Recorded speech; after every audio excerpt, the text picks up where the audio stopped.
L'une des croyances persistantes sur l'Afrique, c'est qu'elle n'a rien inventé et que tout ce qu'elle a comme valeur est importé d'ailleurs.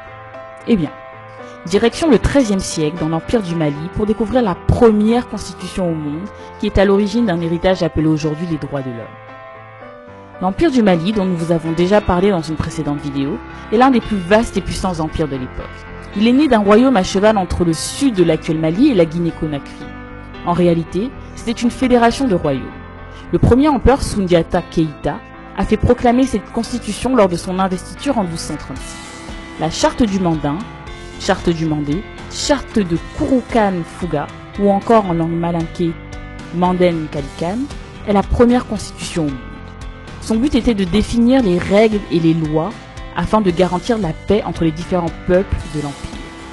D'abord orale, ce n'est qu'en 1960 qu'elle a été reconstruite par Youssouf Tata Cissé et depuis 2009, elle est inscrite au patrimoine culturel immatériel de l'humanité à l'UNESCO.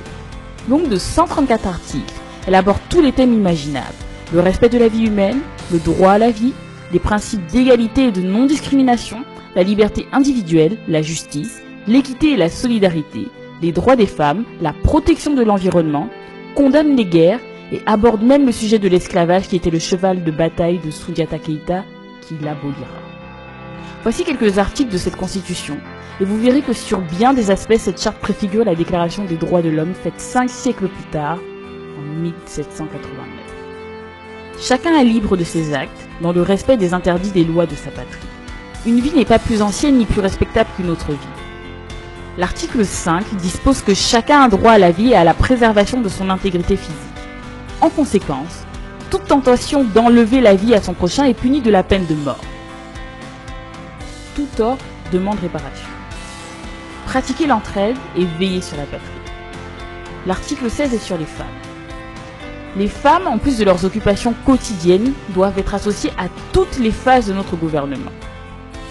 En abordant des sujets avant-gardistes, cette charte nous donne une belle leçon d'histoire. Mais combien d'universités africaines l'enseignent? Il est temps que nous recherchions l'héritage scientifique de l'Afrique qui a influencé tant de civilisations. Sinon, comme de nombreux intellectuels africains le pensent, tout ce que nous faisons, c'est perpétuer le génocide intellectuel de l'Afrique.